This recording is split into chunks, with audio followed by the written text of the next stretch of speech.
as suas Bíblias, a carta de Paulo aos Efésios.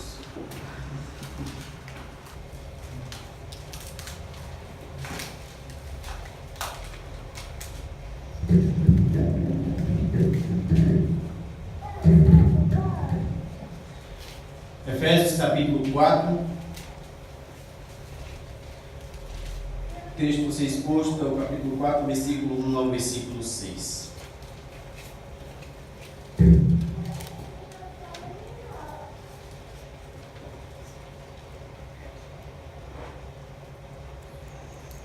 A palavra do Senhor diz: Rogo-vos, pois eu, prisioneiro no Senhor, que andeis de modo digno da vocação a que fostes chamados, com toda a humildade e mansidão, com longanimidade, suportando-vos uns aos outros em amor, esforçando-vos diligentemente por preservar a unidade do Espírito no vínculo da paz.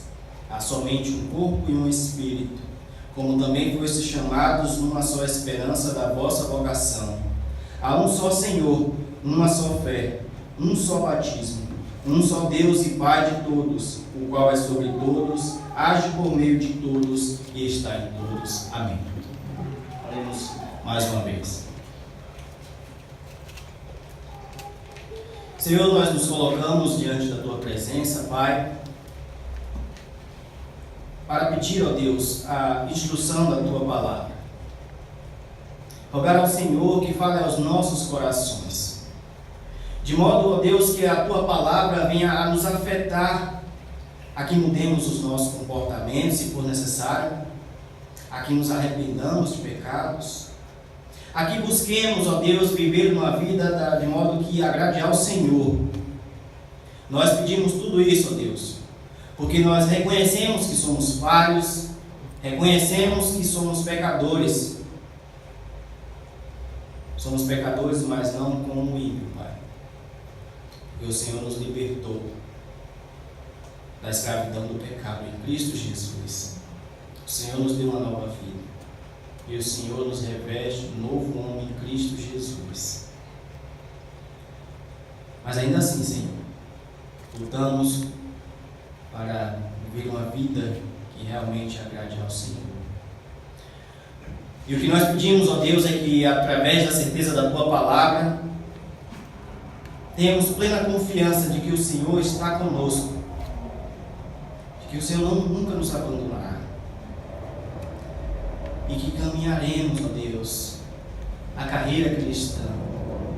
E no final, por causa dos méritos de Jesus, poderemos então dizer igual a Paulo: combati o bom combate, completei a carreira e guardei a fé.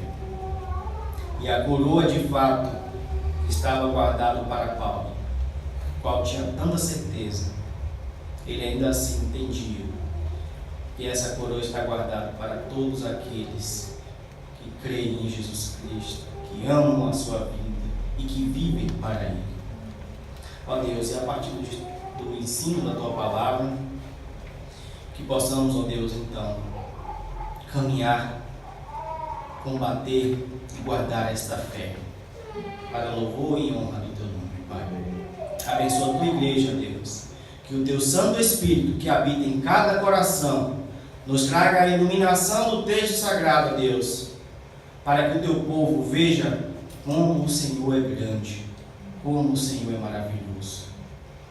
É no bendito nome de Jesus Cristo, Deus, que assim nós oramos e colocamos tudo isso diante das Tuas mãos, ou melhor, nas Tuas mãos. Amém. Amém. Meus irmãos, eu creio que o tema unidade, ele é um tema muitas vezes batido nas igrejas.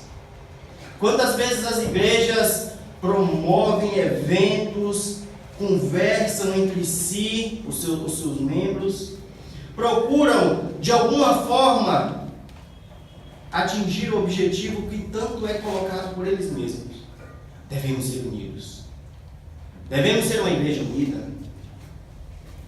Mas o que nos chama a atenção é que, infelizmente, essa ideia do querer produzir unidade na igreja, de querer produzir a bendita união na igreja, é uma ideia que nasce não das Escrituras. É uma ideia que vem do nosso coração, da ideia de que o homem, ele é capaz, ele é suficiente, ele é autônomo. Brota do sentimento do coração de que nós podemos. Quando na verdade as Escrituras em momento nenhum mostram o homem produzindo determinada unidade. Se o homem de fato produziu alguma união entre si, entre eles, foi para a produção do mal. Foi para promover aquilo que desobedecia à vontade do Senhor. E eu quero então lembrar um fato. Torre de Babel. Falava-se apenas uma língua naquele momento, naquele período. E os homens então se ajuntaram, a fim de que, construindo uma elevada torre, ninguém pudesse despertar ou dispersar. Mas Deus, vendo aquele intento do homem, executa um grande milagre, pois só Deus pode fazer uma coisa daquela, com o fim de desconstruir qualquer projeto humano. Ainda mais porque o projeto daqueles homens, daquele povo, era tão somente o mal, intentos de corações maus, cheios de egoísmo, cheios de autonomia, cheios de arrogância, de entender que eles podem fazer. Mas, do outro lado, do ponto de vista positivo, nós não vemos nas Escrituras o homem produzindo uma bendita unidade. E aí muitas igrejas entram numa teologia que não provém das Escrituras, o ensinamento de que nós precisamos ser unidos, de que nós precisamos nos unir, nos entrelaçarmos como irmão de fato. E qual é a atitude que é tomada? Vamos fazer um evento para os jovens. E aí os jovens terão comunhão um com o outro. E estarão juntos. E aí então, acaba-se o evento, como os jovens dessa igreja estão unidos. Mas a questão é, estar no mesmo lugar que seu irmão não quer dizer que você está unido a ele. Você só está no mesmo lugar. Porque, de fato, a união, ela nunca proverá de nós. Ela nunca será promovida ou produzida por mim ou você. A união, ela é produzida por Deus. E para que entendamos essa produção da unidade da igreja, é necessário, então, entendermos o plano salvífico de Deus. O plano que Deus estabeleceu para o seu povo. Poderíamos começar de Gênesis até chegar em Efésios. Mas a própria carta de Paulo aqui aos Efésios, ela já demonstra com precisão que Deus é que produz a unidade na igreja. E para que entendamos isso, é necessário então observar o que Paulo registra, desde o capítulo 1 dessa epístola. Paulo começa narrando então na sua carta a bendita obra da Trindade na vida do seu povo. E ele começa com Deus Pai.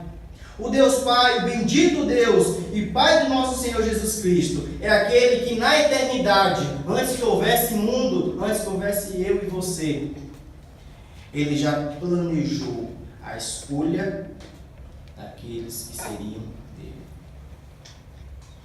Na eternidade, Deus já havia predeterminado fulano, beltrano, esses pertencerão a mim, esses serão meus. É o que diz aí capítulo 1, versículo 4. Assim como nos escolheu nele antes da fundação do mundo. E ele nos escolheu antes da fundação do mundo com um propósito bem estabelecido, para que fôssemos santos e irrepreensíveis perante ele. Em outras palavras, para que vivêssemos na presença do Senhor, de modo a agradá-lo. E ele nos predestinou E bem assim, na obra de Jesus Cristo, concretizada na cruz do Calvário, fomos então alcançados por essa graça. E é o que ele disse: temos a redenção então, gratuitamente, versículo 6, finalzinho, no amado. E o amado, como está aí na nossa Bíblia, está aí, letra maiúscula, porque precisamente indica Jesus Cristo, a quem garante de fato a redenção de todo o povo de Deus.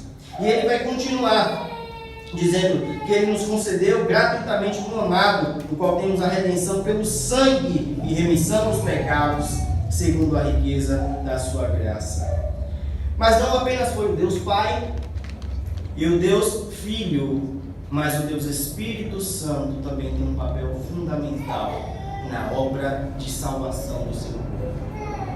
O Espírito Santo, portanto, como diz aí no versículo 13, em quem também vós, depois que ouvistes a palavra da verdade, o evangelho da vossa salvação, tendo nele também crido, fostes selados com o Santo Espírito da promessa. E Paulo continua com a declaração maravilhosa do versículo 14, o qual é o penhor da nossa herança até o resgate da sua propriedade em louvor da sua glória. O Espírito Santo, ao passo que sela aquele que pertence a Deus e que foi alcançado pela obra de Jesus Cristo na cruz do Calvário, esse Espírito é a garantia de todo crente de que nós receberemos a bendita herança que o Senhor tem prometido ao seu povo. Ele, o Espírito Santo, selou. Jesus Cristo concretizou a obra dele na cruz do Calvário e assim perdoando todos os pecados da humanidade. E na eternidade, o Senhor Deus já escolheu o povo dele. É dividido em partes, mas é a ação de um Deus apenas, do Deus Trino.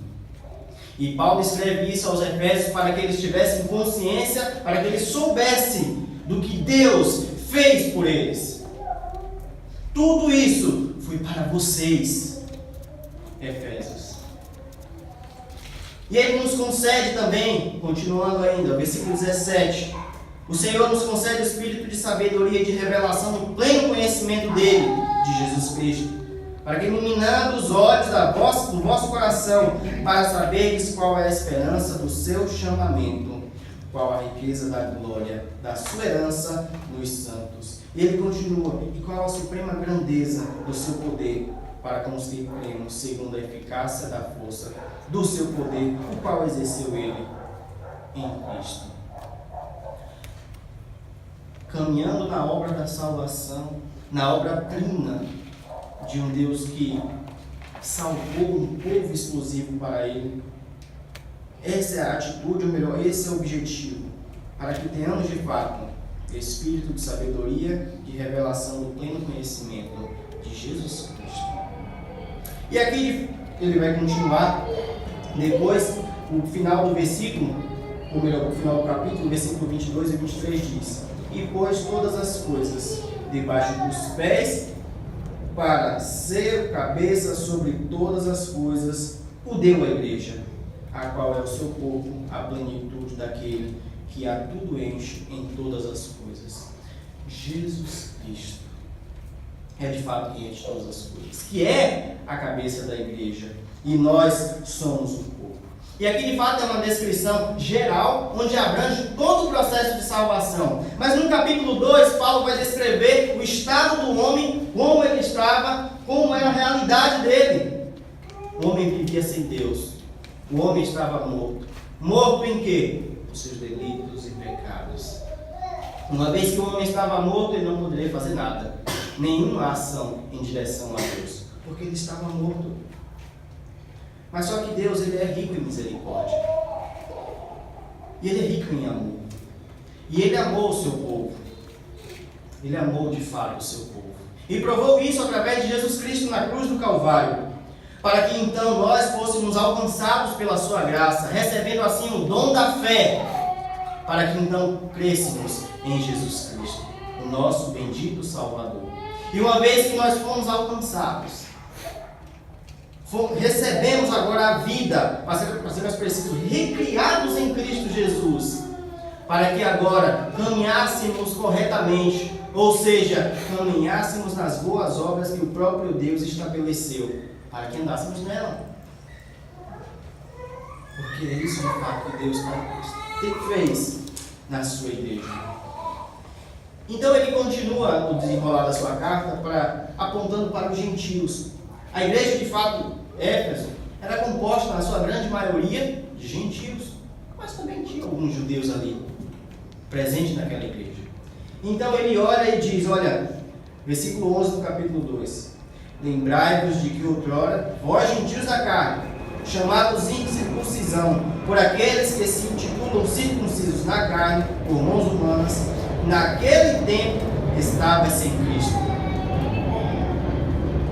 separado da comunidade de Israel e estranho às alianças da promessa, não tendo esperança e sem Deus no mundo. Pois de fato essa era a condição do gentio. Não era apenas de pecador, como nós vimos aí acima no início do capítulo 2. Não era apenas morto no seu pecado, mas era totalmente separado de tudo aquilo que Deus havia feito a Israel. De tudo. Uma vez que estavam os gentios separados de Deus, o que restou foi paganismo, o que restou foi criar os seus próprios deuses, o que restou foi viver segundo o que eles achavam ou segundo os desejos dos corações entregues ao pecado. Mas só que esse não é o maior relato. Antes vocês andavam assim, gentios.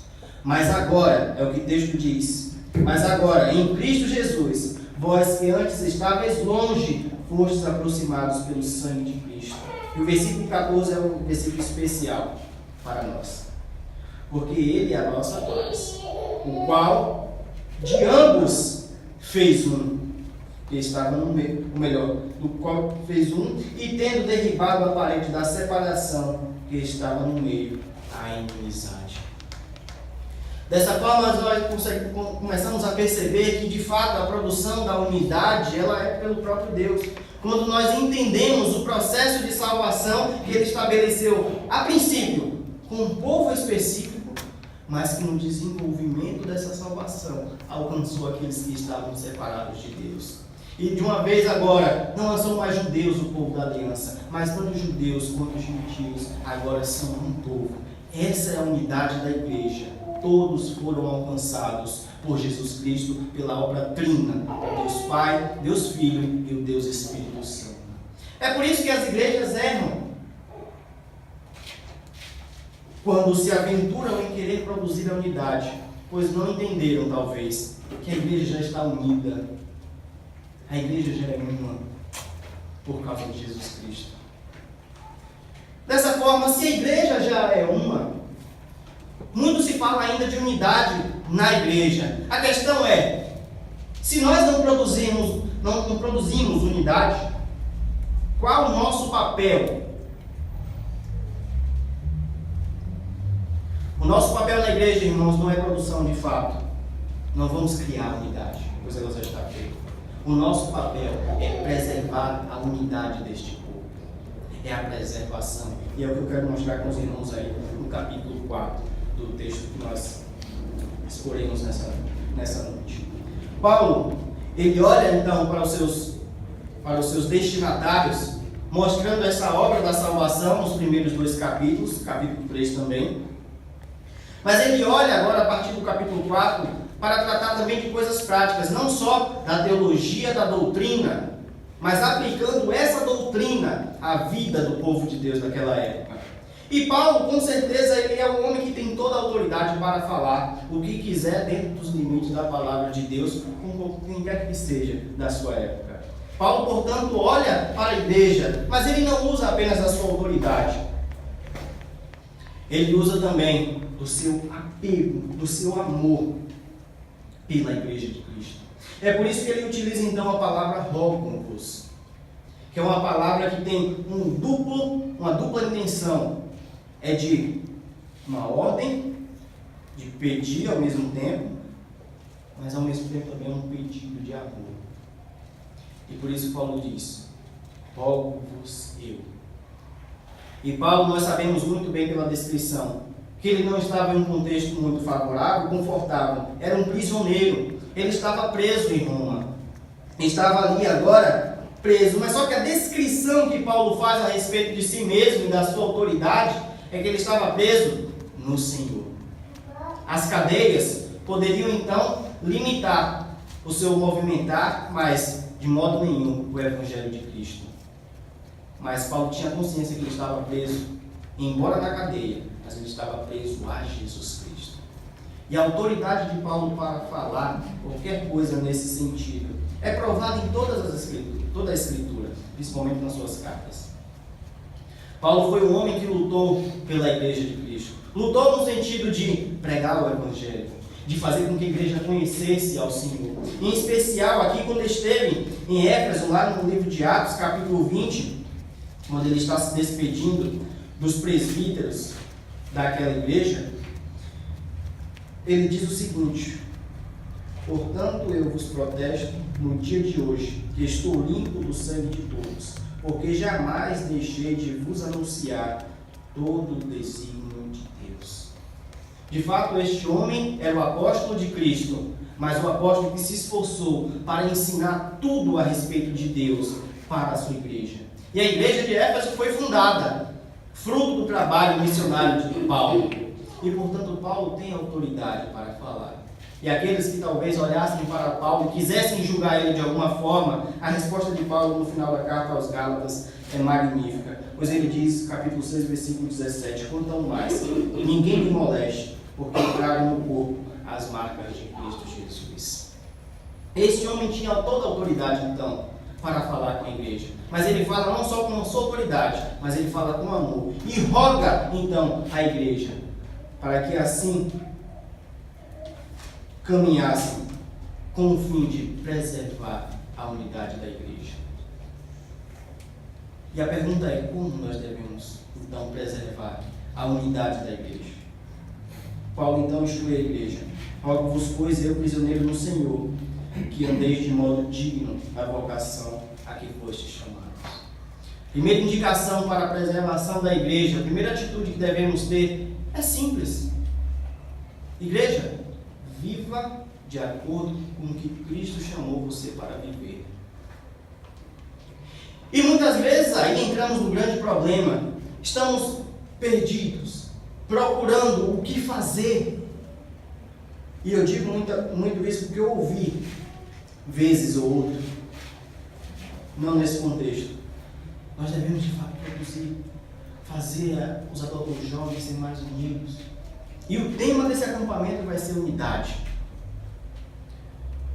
Mas não víamos palavras dessa natureza. Vamos sim produzir. Como? Isso não era respondido. Porque de fato nós não produziremos. O ponto é, preservaremos a unidade do povo. Porque de fato, irmãos, Cristo já fez a obra. Que cabe a mim e a você preservar. E como? Andando de modo digno da nossa vocação. Os efésios foram chamados e entenderam isso quando Paulo registrou o primeiro capítulo da sua carta. Olha, vocês foram chamados, ou melhor, foram predestinados antes da fundação do mundo, escolhidos lá na eternidade.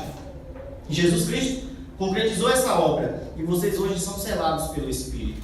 E tudo que vocês aprenderam de mim, Paulo poderia falar, é dessa forma que vocês devem viver. Agora andem de modo digno. A questão é, nunca teremos dignidade própria para viver a vida cristã. Mas é semelhante, parecido, como se fôssemos dignos. Portanto, ande de modo digno da vocação que vocês foram chamados. Mas que vocação é essa? Aqui, irmãos, tratamos então da doutrina maravilhosa. Fomos chamados, fomos vocacionados. Vocação eficaz. Um dia, na história de todo crente, o Senhor chamou. Através da regeneração que o Espírito Santo executa no coração de determinada pessoa, ela não consegue, de fato, resistir ao chamado de Jesus Cristo, nem ao chamado de Deus. E, portanto, devemos viver conforme essa vocação. Mas, de modo prático, Você foi chamado para quê? Para que fomos chamados? Vamos lembrar então aqui, capítulo 1. Nos escolheu nele antes da fundação do mundo, para sermos santos e irrepreensíveis perante ele. Primeira coisa que devemos pensar, talvez. Isso aqui eu só estou apontando para a obra da salvação e o seu propósito na nossa vida, para que andássemos de modo santo e irrepreensíveis diante do Senhor. Mas Paulo ele vai deixar isso mais claro no versículo 2. Mas a questão é, irmãos, é consciência daquilo que somos agora, através de Cristo Jesus. E a partir dessa consciência, vivamos, portanto, nela ou por ela, conforme essa consciência. E a consciência é o seguinte: nós estamos mortos para o pecado. É o que Paulo diz lá em Romanos. Como poderá viver a pessoa para o pecado se ela está morta para ele? Como será possível viver em desobediência a Deus quando o Senhor já renovou as nossas vidas, já nos restaurou? E para que isso fique mais evidente, vou ilustrarmos o nosso cotidiano. As pessoas possuem dons, características, virtudes, habilidades peculiares a cada um. Uns são bons em números, talvez. E essa capacidade o leva a ser um bom matemático, talvez. E olhando para o texto, é a mesma coisa. Fomos transformados. Em Cristo Jesus, fomos tornados santos. E se agora temos essa qualidade por causa de Jesus, devemos viver conforme esta qualidade. Viva conforme a vocação que o Senhor te chamou. Você foi chamado para ser discípulo de Jesus. A igreja de Éfeso foi chamada para seguir os passos de Jesus. É a mesma coisa para nós hoje. Seguir os passos de Cristo. Mas Paulo deixa isso mais claro e evidente da forma como nós devemos viver dignamente a vocação. Ele poderia ter estabelecido aqui uma série de coisas que são próprias da vida cristã. Mas Paulo aqui enumera apenas 4. 3 para ser mais precisas, o outro é um verbo. 3 coisas apenas. Mas essas 3 coisas serão fundamentais para que você e eu vivamos a nossa vocação. E é o que ele diz. Como viveremos então de modo digno da nossa vocação? Versículo 2. Com toda a humildade. É a primeira coisa. É impossível a igreja permanecer, ou melhor, preservar a unidade, sem que tenha consciência de que ela precisa ser humilde. Mas essa humildade não diz respeito a comportamentos vazios, a atitudes que muitas vezes querem demonstrar determinada coisa. Eu gosto de pensar essas expressões aqui na relação nossa a Deus. Como viveremos em humildade? Olhe para o seu passado, quem você era. Para ser mais preciso, capítulo 2, você estava morto? Você estava sem Cristo? Distante de qualquer aliança de Deus? Perdido, seguindo o príncipe deste mundo? Era essa a situação de todo homem fora de Cristo. Poderíamos até colocar coisas piores, mas se for além disso, entramos no desespero. Mas essa é a realidade que vivemos. Dessa forma, irmãos, fomos alcançados por Jesus. E a grande problemática é: você não fez nada de bom para merecer. Você nunca será digno da salvação de Jesus. Pergunte-se: o que eu fiz para merecer? Qual a atitude que eu tive em um determinado ponto da minha vida que Deus pôde olhar para mim e falar: aquele homem e aquela mulher merecem. Meus irmãos, tivermos consciência de quem nós éramos e de quem nós somos hoje em Cristo, a humildade será de fato uma normalidade em nossas vidas. Humildade, então, para nos relacionarmos com o nosso próximo. Nunca procurar o nosso próprio bem, mas sempre do nosso próximo. É o que Jesus Cristo muitas vezes ensinou aos seus discípulos. Os apóstolos ensinaram nas suas cartas também. Tenha a preferência do outro. Se quer honra, não para si, mas para o outro. Não queira ser grande, não queira ser o melhor. Queira ser aquele que serve. Queira ser igual a Jesus Cristo, que lavou os pés dos seus discípulos. Jesus Cristo inverte toda a lógica humana. E para que tenhamos humildade nesse sentido, reconhecendo primeiro de onde, ou melhor, quem éramos. Daí poderemos viver agora na presença de Jesus com humildade. E o objetivo é para a preservação da unidade da igreja. Ele ainda diz mais, com toda a humildade e mansidão. De fato, irmãos, precisamos de mansidão, mas a humildade já nos leva, em certo aspecto, à mansidão. Não tem como você ser humilde, mas não ser manso. Porque a falta de mansidão implica dizer um sentimento iracundo, falta de paciência. E fazendo um paralelo, ter humildade então é ser manso, olhando a dificuldade do outro e ter paciência para acompanhá-lo. Humildade, mansidão, mas ele diz mais, com longanimidade, um longo ânimo, pacientes. E se você precisa ter um referencial de paciência, não olhe para mim, não olhe para seu irmão, olhe para Jesus, olhe para Deus Pai. Pois se há alguém que poderia, e não necessariamente deixar de ser paciente, mas ter sido justo a qualquer momento, era Deus. Pois primeiro, ele não precisava criar ninguém. A Trindade é autossuficiente. Mas ele ainda assim criou. Mas criou homem e mulher que desobedeceram a ele. Que ele poderia, sendo perfeitamente justo, condenar tanto Adão quanto Eva. Mas o Senhor, desde aquele momento, ele foi longânimo, ele foi paciente. Isso fica mais evidente nesses princípios quando nós olhamos para a carta aos Romanos, quando Paulo vai dizer: Deus foi longânimo, ele foi misericordioso, porque ele poderia, no tempo, já ter julgado, mas ele aguardou até que viesse o seu Filho, e assim, através dele, a humanidade, isto é, os seus eleitos, fossem salvos. Daí, então, percebemos como esse Deus é longânimo.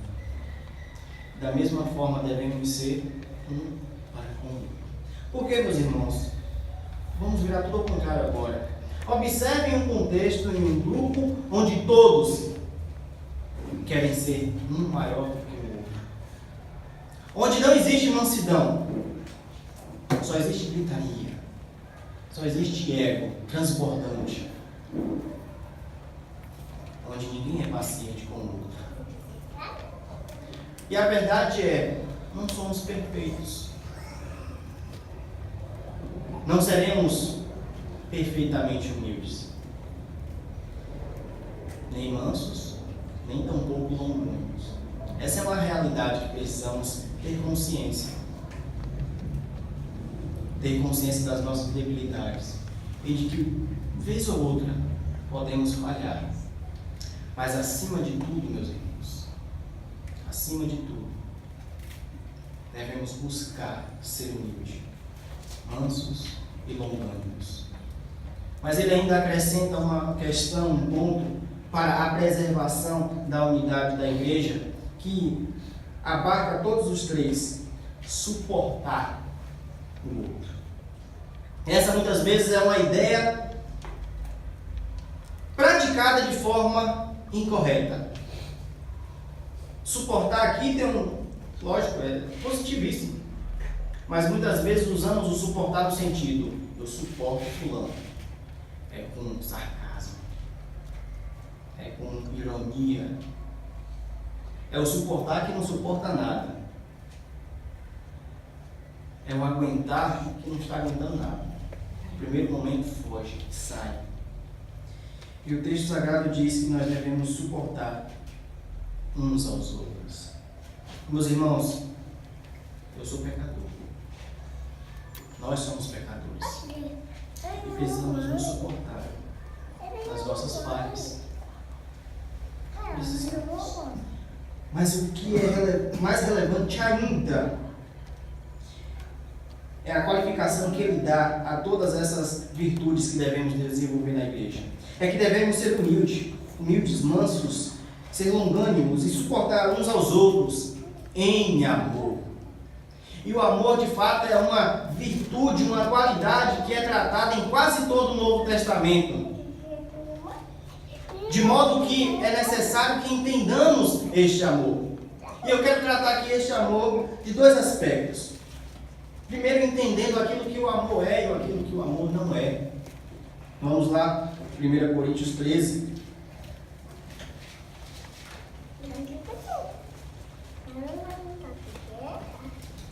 1 Coríntios 13, verso 4 a 7. Primeiro, que o amor é paciente, é benigno. O amor não arde em ciúmes, não se ufana, não se ensoberbece. Não se conduz inconvenientemente, não procura os seus interesses, não se exaspera, não se ressente do mal, não se alegra com a injustiça, mas regozija-se com a verdade. Tudo sofre, tudo crê, tudo espera, tudo suporta. Se precisamos conhecer o amor na prática, é isso aqui. Mas precisamos também ter uma noção de um amor muito maior, que vai além de todas essas coisas. É o que Paulo coloca aí na sua oração, versículo 18 do capítulo 3 em Efésios: a fim de poderes compreender com todos os santos qual é a largura e o comprimento e a altura e a profundidade, e conhecer o amor de Cristo, que excede todo o entendimento, para que sejais tomados de toda a plenitude de Deus. De modo prático, 1 Coríntios já nos apresenta o que é e o que não é o amor. Mas, de modo referencial, é olhando para Jesus Cristo que saberemos de fato o que é o amor. Jesus Cristo, ele se entrega para morrer, sendo ele perfeitamente, ou melhor, sendo ele perfeito e sem pecado. Jesus, ele se entrega para morrer na cruz, sem pecar nem mesmo em pensamento. Aquilo que está lá escondido, e só você sabe. Mas nem mesmo em pensamento Jesus Cristo pecou. Mas ainda assim, este Jesus se entregou na cruz do Calvário por amor. E a grande questão é, pergunte-se por que ele te amou. Eu creio que você, nem eu, encontraremos a resposta para tal pergunta. Porque o próprio texto já diz que esse amor, de fato, ele excede todo o entendimento. Nunca chegaremos a uma conclusão, a provar o porquê Cristo nos amou. Porque nós não merecemos. Porque ninguém merece. Mas Ele ainda assim o fez. E é interessante então olharmos para os nossos irmãos e perguntar: meu irmão merece meu amor? Eu não digo que ele merece, que isso apenas merece. Mas é um dever nosso agir com humildade, mansidão, longanimidade e suportar em amor. Porque agindo assim, desta forma, é porque temos plena consciência daquilo que Cristo fez por nós. Eu e meu irmão não somos merecedores de nada. Dessa forma, eu devo amor a Ele, assim como Ele me deve. E assim a igreja caminhará. Dessa forma, irmão, para preservar a unidade da igreja, observe, preservar, precisamos andar conforme a nossa vocação, como discípulos de Cristo Jesus. Humildade, mansidão, longanimidade e suportando uns aos outros em amor. Mas só que ele diz ainda mais a respeito disso, do preservar ou como preservar. E ele coloca no versículo 3 a seguinte palavra: esforçando-vos diligentemente. Meus irmãos, a unidade da igreja não é uma coisa fácil. Talvez ouçamos aqui que temos que ser humildes, temos que ser mansos e coisas dessa natureza. Mas quando nós partimos para a prática de fato, percebemos que é trabalhoso, é árduo viver desta forma. Por isso o apóstolo coloca esforço diligente. Ou seja, devemos colocar isso como máxima em nossas vidas e buscar isso constantemente. E mais, se estamos falando aqui de preservação, não chegaremos a um ponto e dizemos, pronto, conseguimos preservar a unidade da igreja. Não, é um processo, é todos os dias, é todo domingo, é todo ano, é ano após ano. Devemos ser humildes, longânimos, mansos, suportando uns aos outros em amor. Em tudo isso, devemos nos esforçar. O suor corre na testa, irmãos. O choro desce no rosto, a lágrima corre no rosto também. O coração palpita forte. A barriga muitas vezes sente aquele incômodo. Pois é difícil lidar com pecadores, do qual eu e você somos. É difícil. Mas o que Paulo registra deve se esforçar com diligência, com zelo, para buscar isso. Mas, irmãos, esse esforço, como eu disse, é constante, é diligente. E o objetivo, o versículo 3, então, destaca a ideia da nossa exposição, para preservar a unidade. Só que essa unidade não é a unidade comum, a unidade da igreja de estar aqui nesse ambiente. A unidade é aquela que vem do próprio Deus. E aqui é o entendimento de que quem produz a unidade é o Senhor. Porque a unidade provém do Espírito. E como isso acontece? Nós somos frutos da obra de Jesus Cristo e também do Espírito, que nos convence do pecado, da justiça e do juízo. Aquele que confessa a Jesus foi convencido dessas três coisas através do Espírito Santo.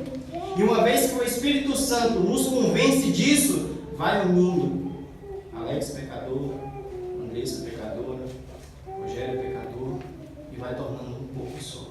Um povo só. Porque nós somos frutos do convencimento do Santo Espírito de Deus em nossos corações. É por isso que a unidade não é produzida por mim nem por você. Mas o que cabe a mim e a você é preservá-la. Dessa forma, como preservar a unidade? É vivendo como discípulo de Cristo Jesus, mas se esforçando todos os dias para isso. Mas aí ele acrescenta um outro qualificador: preservar a unidade do Espírito no vínculo da paz. De fato, é necessário que haja paz no nosso meio. Contudo, eu quero levar os irmãos a mais uma vez pensar a ideia de paz. Porque paz não é a ausência de conflitos. Paz é ter conflitos e você ter certeza em Jesus Cristo de todas as coisas. Paz é você estar firme no Senhor, independente do que aconteça ao seu redor. Paz é você desfrutar daquilo que Jesus Cristo fez. Porque um dia estávamos em guerra com Deus, em rebelião mesmo, contra o nosso pecado. Mas Ele, Jesus Cristo, nos perdoou e tirou essa briga, essa guerra que nós fazíamos contra Deus, como se nós pudéssemos alguma coisa contra o Senhor. Mas Jesus Cristo fez isso. E agora nos trouxe então a relação de paz com o Senhor através do seu sangue. Dessa forma, se eu, irmão, temos paz com o Senhor através de Jesus Cristo, é imperativo também que essa paz reine em nosso meio. Que não tenhamos de fato conflitos, coisas pequenas que muitas vezes vai ali corroendo a comunhão da igreja. Que não haja isso no meio do povo de Deus, mas que antes vivamos olhando para Jesus Cristo e que esse olhar traga reflexos na nossa comunhão e, enfim, no objetivo que é atingir a preservação da unidade da igreja dia a dia. E Paulo, ele quer declarar isso, ele quer fazer com que nós entendamos que nós somos um. Ele já nos mostrou que como vocês devem viver, ó Efésios. Vocês devem viver assim. Mas ele aponta ainda a continuação do texto para nos mostrar que de fato nós somos um. Nós somos um e cada um de nós fomos chamados em várias coisas aqui, mas que ao mesmo tempo nos torna um. Porque de fato há somente um corpo. A igreja não é composta de várias igrejas. A igreja é uma igreja e sempre será uma igreja. Qual? Não é a igreja da placa, mas é a igreja de todo aquele que professa o nome de Jesus Cristo. Essa é a igreja, ou o corpo. Assim também há um Espírito. O mesmo Espírito que está selando o povo de Deus para a redenção daquele grande dia, ele é um só.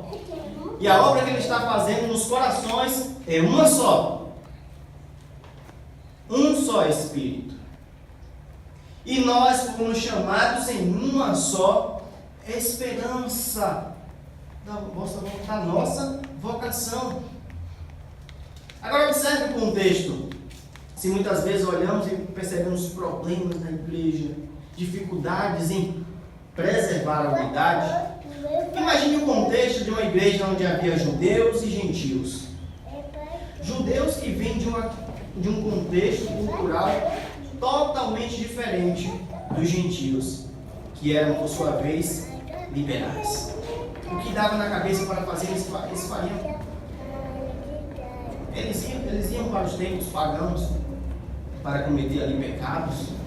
O primeiro de adorar outros deuses, o segundo nas suas prostituições e orgias.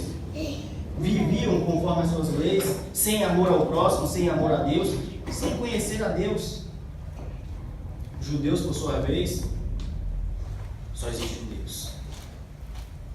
Os judeus sabiam isso e criam isso. E gentios, vindo então de um contexto totalmente diferente. Eu quero pensar com os irmãos, será que era fácil a comunhão entre eles? Paulo lá em Romanos também vai falar muito a respeito disso. Os irmãos fracos, aqueles irmãos que muitas vezes olham para você e se escandalizam com alguma atitude sua, que não é pecado, mas ele entende que aquilo ali é errado. Observe, no meio da igreja existia isso. Mas eles tinham que lidar com todas essas diferenças, entendendo que eles eram um só, que deveriam pensar da mesma forma. E como Paulo deixou claro aqui, eles, assim como nós, fomos chamados em uma única esperança. E qual é essa esperança? Meus irmãos, fomos chamados da bendita esperança da volta de Jesus Cristo. Essa esperança que deve preencher os nossos corações. Nós fomos chamados para esperar esta volta, para esperar essa bendita redenção, a transformação, a aniquilação do mal e, por fim, vivermos na presença do Senhor. Toda a igreja que professa o nome de Jesus Cristo deve ter essa única esperança. Não de que o mundo será melhor, não de que transformaremos o mundo, mas de que o Senhor voltará. Essa é a esperança que nos une. Mas ele ainda continua: há um só Senhor. E o Senhor aqui claramente é a igreja, ou melhor, desculpa, é Cristo. É Cristo Jesus. Mas no contexto pelo qual eles viviam, contexto romano, havia outro senhor, ou senhores, que no idioma grego é a mesma palavra, tanto para o senhor que está aqui, tanto para o senhor de Roma. Os césares, os imperadores, governadores, aqueles que eram denominados de senhor, a mesma palavra utilizada a eles é utilizada também para Jesus. Mas a igreja, vendo tal declaração, ela tinha plena consciência de quem era o senhor dela. Não é o César, não são os imperadores, mas é Jesus Cristo, o Senhor. E Ele é o único Senhor. Uma só fé. Nós cremos apenas em Jesus Cristo. E ponto. A nossa fé não é depositada em outra coisa, em santos, em pessoas, em objetos, nada. A fé da igreja, ela está alicerçada na pessoa de Jesus Cristo. E por isso a igreja é uma, porque crê apenas nesse Cristo, nesse Senhor. E nós fomos batizados também com apenas um batismo. Não, tem que ser batizado no Espírito Santo, tem que ser batizado nas águas. A ideia aqui não é essa. A ideia aqui é que nós somos batizados no nome de Deus Pai, Deus Filho e Deus Espírito Santo. E esse é o único batismo que existe. Ou, em outras palavras, é a nossa confissão de que somos pecadores e de que agora confiamos em Jesus Cristo.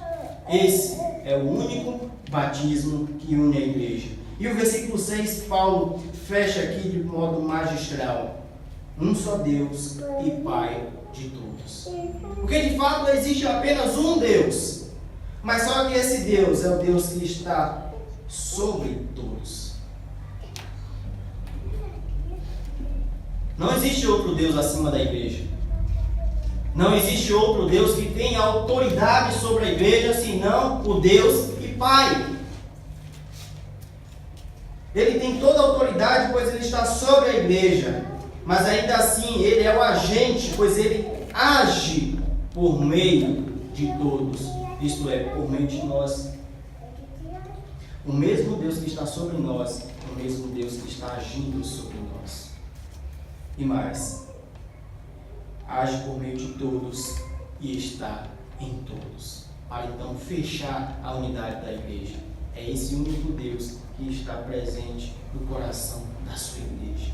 É esse único Deus. Por isso a igreja é uma na sua confissão, devido à obra feita por Jesus Cristo. Mas o que cabe à igreja de hoje, assim como foi no tempo de Paulo, é que preservemos essa unidade.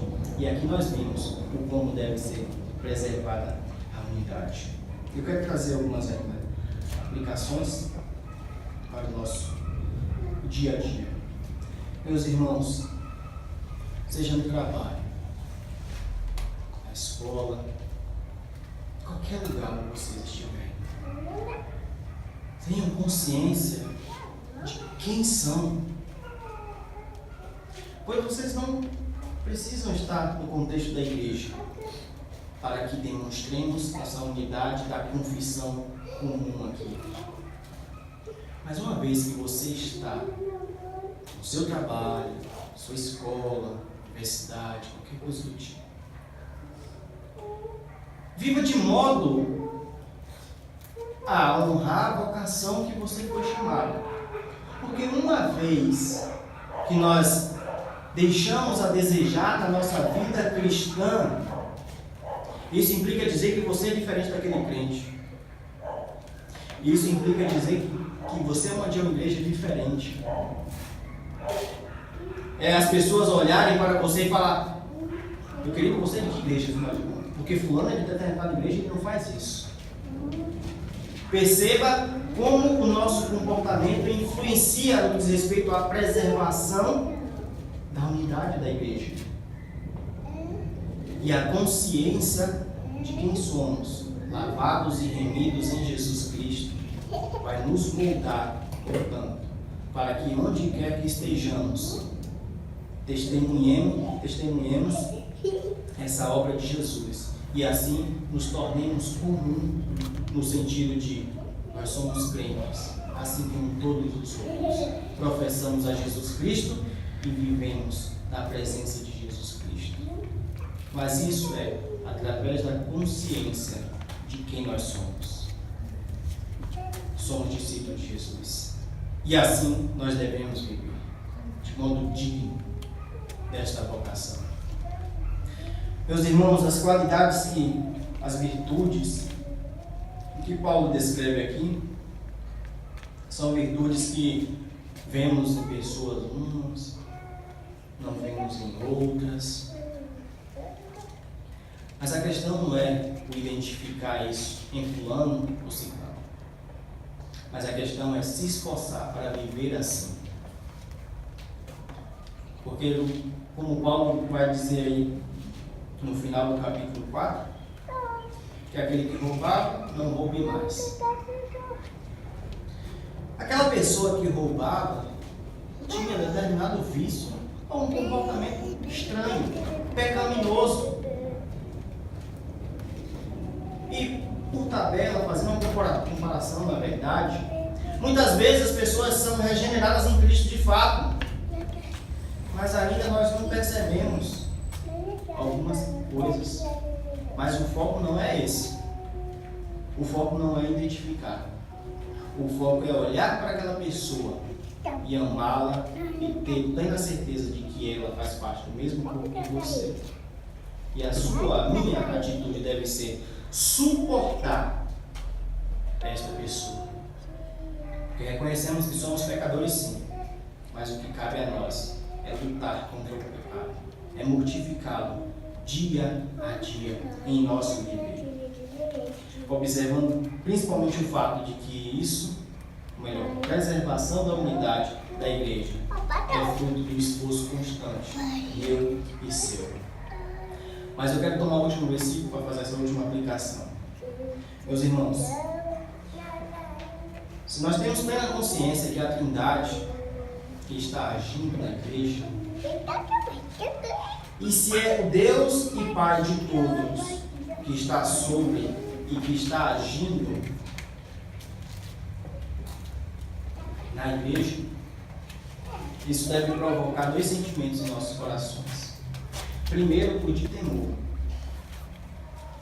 O de temor porque se uma vez professamos que é Deus que está agindo no meio da igreja, é necessário que observemos progressão na vida da igreja. Pode ocasionar acidentes, mas é necessário ver progressão na vida da igreja. Por isso que Paulo fala, aquele que agir assim, não mais faça isso. Mudança. Porque é Deus que está agindo no meio da igreja. E isso deve provocar temor em nossos corações, irmãos. Porque, diferente disso, é momento de estranhar, de criticar nós mesmos e pensarmos o que está acontecendo. A minha fé diz que é Deus que está agindo na minha vida, na vida da igreja. E por que eu estou andando ao contrário? Isso deve nos provocar temor. Por outro lado, essa mesma confissão de que é Deus que age na igreja nos traz alegria, nos traz contentamento, nos traz plena certeza de que aquilo que Paulo fala lá em Filipenses, que aquele que começou a boa obra, ele vai completar até o dia de Cristo Jesus.